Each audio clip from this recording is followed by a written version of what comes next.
Duond bura mar Wiper Patriotic Front koro walo jachung' madhi laro kombe mag od bura ma Ugunja gi Kasipul e yiero madundo tarik 27 dwe mar 11 higa montiere ni. Ogai mar Wiper Kalonzo Musyoka onyiso geno ni Medusa Orodi Odhiambo mochung' Ugunja gi Dion Oluoch ma Kasipul biro kawo kombego e yiero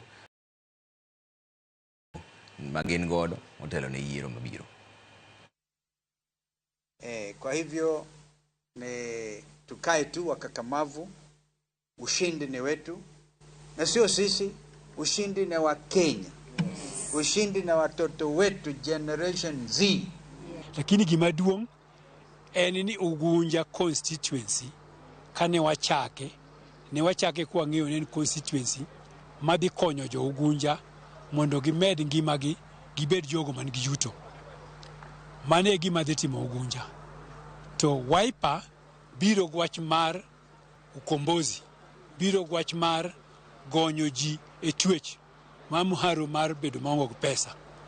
Ukombozi ni mwakelo. To wadhi komboa ji kuom ang'o? Wadhi komboa ji kuom gima osebedo komako ji momiyo ji onge gi yuto maber. Mane focus marwa.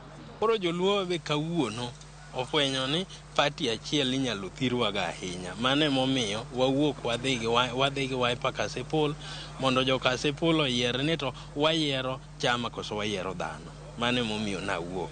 To ahinya momiyo awuok kaka japuonj, aneno ka education system ma Kasipul is very poor, and mano e gima dhi mondo alosi to kod kwe ma Kasipul. Anyuola mar Simon Warui obalo kod duoko mar no keko duoko mar